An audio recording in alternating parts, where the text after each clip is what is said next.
Erev Shabbos, everybody. This week's Parsha is that of Vayechi. In Parshas Vayechi, Yaakov has lived in Egypt for 17 years with Yosef and his family and all of the 12 tribes. And now Yaakov is taken ill. Yosef comes to Yaakov with his two sons, Ephraim and Manasseh. Ephraim and Manasseh, who have studiously been studying with Yaakov throughout the 17 years. They have been at his side. And now Yosef brings them because he wants them to receive a blessing from the holy, sacred Yaakov, our patriarch.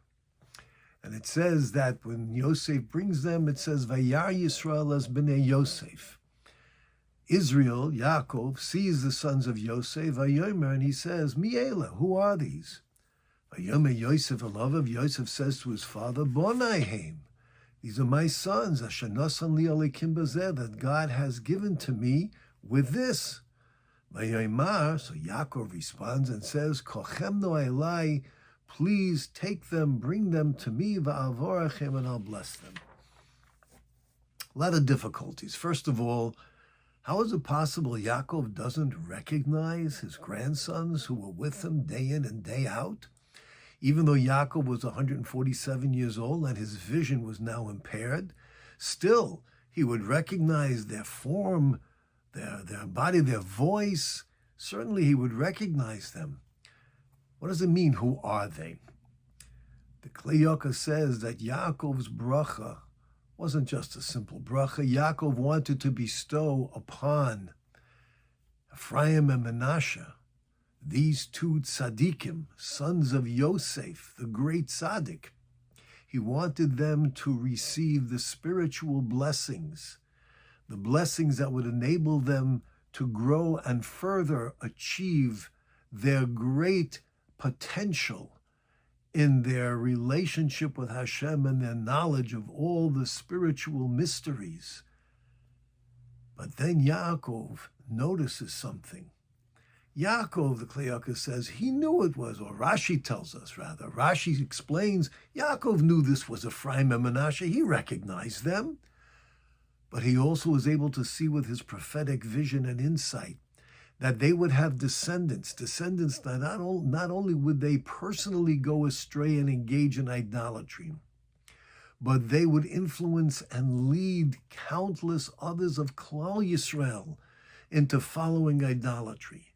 One of the descendants of Ephraim was Yerovam ben Nevat, who rebelled against the kings of Judah. And he formed the Malchei Yisrael, the kings of Israel. And he did not allow the people that they should go on a pilgrimage during the 3 holidays, Pesach, Shavuos, and Sukkot, down to Yerushalayim. But rather he made his own temple and altar, and he brought sacrifices to idols. And Yaakov was shocked. How could such people come be the descendants of Ephraim and Manasseh and Yosef, individuals who are not suitable for this spiritual blessing to take hold and take root? That was Yaakov's question. Mi Eila, who are these that they're not worthy of having such a blessing? How could I give the blessing to Ephraim and Manasseh that it should be bestowed upon their descendants when they have descendants that are not worthy? That was Yaakov's question. So now what does Yosef answer? Yosef says, Bonaihem, they're my sons. What kind of an answer is that? I know they're your sons, but you're going to have sons who are going to have descendants who aren't suitable. I can't give them a blessing. The blessing won't take hold. What is he answering? In addition, Yosef says, these are my sons, Asher nosan li Elokim. That God, Yosef, uses the name Elokim, as opposed to Hashem. Hashem is a name that suggests kindness, compassion, love. Elokim suggests justice, law, judgment. Why did Yosef select this name, Elokim? And Yosef then says that Elokim has given me bozeh with this. With what? What is he referring to? And then what's Yaakov's response? Yaakov should have responded and said, avorchem, I will bless them. But he tells him, kochem no, please take them li a light unto me, and I'll bless them. What does it mean, take them unto me? Yosef brought them for this purpose. I've already brought them here so they should get a blessing. What are you telling me to take them? What does that mean? Kleyoker expounds and he says, now when Yosef was responding to Yaakov was that, yes, indeed, there will be descendants who unfortunately are going to pursue a path which is unacceptable to Torah standards. And indeed, such behavior is not suitable to receive any spiritual blessings. However, the behavior does not define who they are. Who are they? They are my descendants. They are my children. Meaning, they possess the qualities and the neshamas, the souls, that are worthy of receiving the blessing. But what about their behavior? Their behavior is like a shell, a thick shell, that is covering the magnificent, delicious fruit that is contained within. You want to know who they are? They are that nutritious, delicious fruit. That's who they are. They are my descendants. They are my children. They are the children of Ephraim and Manasseh. They have holy souls, but they're engaging in such behavior. That is a shell, an extraneous, tangential shell that has come upon them. How did it come upon them? He says, Asher nasan li Elokim, that Elokim, God, with the attribute of judgment, has created the circumstances in which my children and all of Klal Yisrael would be exposed to elements that shall eat away and deteriorate some of the beauty and the delicacy and form this shell. Where did Hashem do this? Bozeh, with this.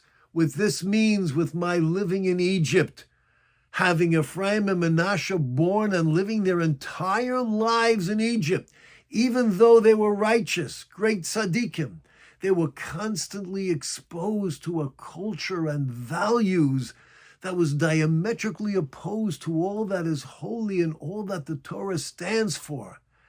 And even if a person is a great tzaddik and he is able to engage in the struggle and overcome all the obstacles, nevertheless, it seeps into his essence and it erodes, and eventually it could cause for a few to fall victim to that which has seeped in from this assimilative culture and environment and form a shell.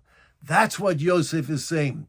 He's saying, yes, being exposed, having to live in exile and Golus will take its toll on Klal Yisrael, but it does not define us. We are still Bonai Haim. We are still the children of Avram, Yitzchak, and Yaakov. We are still worthy of the bracha. That's what Yosef was saying to his father. And Yaakov responds, you are right. I will bless them. But how? How do we remove this shell? They're worthy of the blessing, Yosef. I accept your explanation. But how do we remove this shell? What do we do with those members of Klal Yisrael in which they have lost their identity and their path, and the behavior no longer reflects the image of a true descendant of the patriarchs and matriarchs? Yaakov says, Kochem, no, please take them elay, bring them to me, meaning don't discard them, don't reject them. Don't cast them off and say, oh, he's a shagitz, he's this, he's that, he's nothing to do. Don't do that. Kochem no, take them please, elai to me, meaning reach out, establish a relationship, make the attempt to bring them closer to Yaakov, closer to Yisrael, closer to our patriarchs, closer to our matriarchs, closer to the Torah that God has given us. Bring them, reach out and bring them. Do this, va'avorchem, And then indeed the blessing that I will give will take deep root. What Yaakov was saying was, yes, you're right. They are indeed suitable for a blessing, but how will the blessing take root? What can we do? There are children, they're members of Klal Yisrael. Reach out, befriend them, show them love, show them warmth, understanding. If we have something which is so precious, a gem, our Torah, our heritage, share it with them. Excite them, inspire them, that they should look within their souls and indeed remove the shell and let that magnificent gem, that fruit, that delicacy, that holy soul, let it blossom forth. This is what Yaakov was saying. The Apikoros of today, the atheist of today, is tomorrow's Baal Tshuva. How many times have we seen that there are those who are living a life devoid of spirituality, devoid of any attachment to Judaism? And now they're rabbis, they're teachers, they're influencing others, they're holy, they're pure, they're righteous tzaddikim. People who have converted to Judaism, Gerei HaTzedek, the righteous converts. Yesterday they were floundering. Today they have discovered their path, their truth, and their holy souls. That's the dialogue here with Yosef and Yaakov. How relevant this is to us in this day and age. Every member of Klal Yisrael is precious. Even those who unfortunately have such a thick shell that it's almost impenetrable. It's impregnable. It's impossible. Nevertheless, that neshama is there. Our responsibility is to make an attempt, to be friendly, to be warm, not to reject. Many times we make efforts, and we are rejected over and over and over. And there are scoffers, and they laugh at us, and they ridicule us. And that's not nice. But that doesn't mean that we should reject them. What we should say is, I'm trying. I've tried. If I'm not successful, I'm not successful.